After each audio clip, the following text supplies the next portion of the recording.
Hey guys, welcome back to another new video. Today's video is a little bit different. Ignore the fact that this time trial I accidentally clicked on that and the car that we have got out of here.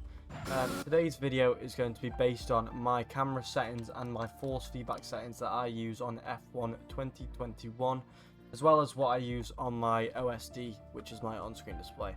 Before we get to that, please can you go down below this video, hit subscribe, as well as liking the video if you do enjoy this content. Also hit that post notification bell to know when I do upload. Additionally, I do stream on Twitch. I'm streaming every Monday, Thursday and Sunday on Twitch.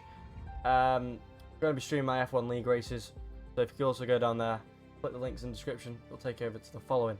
So first thing we are going to be doing is the camera customization.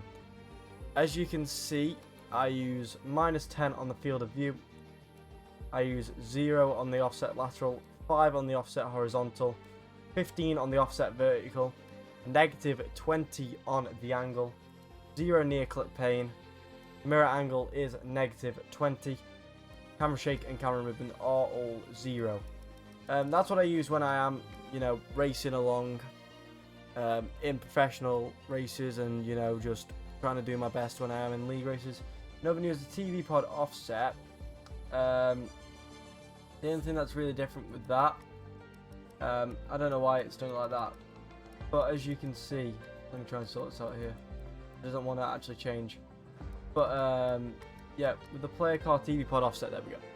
I use 0 on the field of view, -12 on the offset lateral, 8 on the offset horizontal, -1 on the offset vertical, -10 on the angle, 20 on the near clip pane, -5 on the mirror angle, and 0 on the camera shake.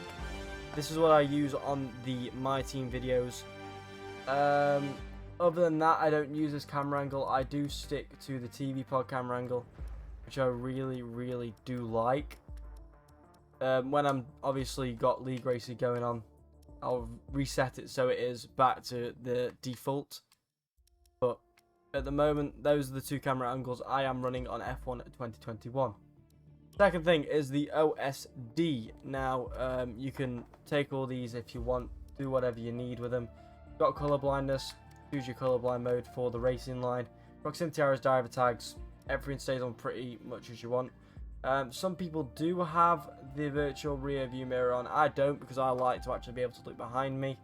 Temperature and units, this is all based off personal preference. Track map as well is as well. OSD customization though, that is how I have mine set out. So I keep my, so we go through it in order here. So what the element we've got here, you can see that with the rear view mirror, I just have that out of the way. Central message system stays central, pretty much default. I changed things to be 85% scale. So after that, session timer, same thing, stays in the top right. The lap counter stays where it is default. Lap information goes underneath where the position indicator is. Pit window and everything like that stays on the right hand side. My dial stays at bottom right. MFD above that centrally. The wrong way indicator, I know when I'm going wrong way on the track, that can go out the way. The track map goes above where my webcam is, but stays on the left hand side of the screen. My objectives and tutorials goes next to my lap counter. My position information goes below my lap counter. The position counter goes above, obviously, every detail that you need about your current and best lap time. Left / race flag message system goes above where you would be wanting with all your lap information, and that's how that is. The next thing that we have got is, I find it here, the force feedback settings. One thing you want to do is, when you've got a force feedback setting and everything, make sure you create either a new one or you go into the one which is already there. Calibration wise, I don't change anything on there. If you feel like your brake isn't being, enough, turn up the saturation or linearity.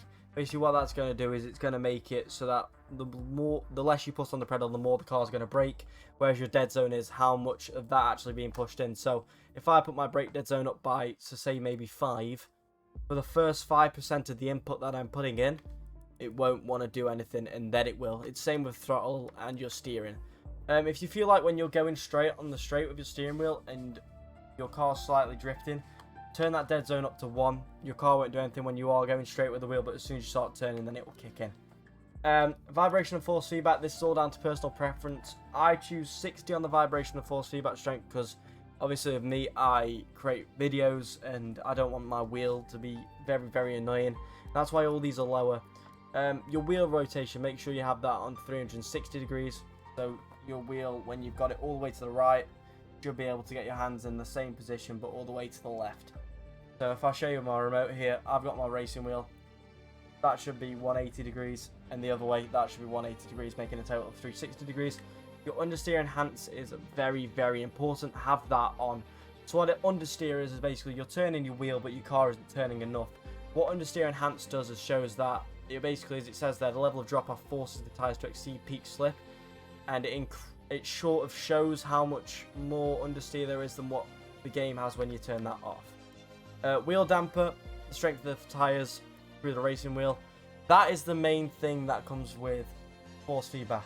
People think the vibration force feedback strength is what makes my wheel there have the sound. No, that is the wheel damper. That's why the wheel damper is on about 15. If you aren't making videos and you're going to do it casually, I recommend putting it up to 25.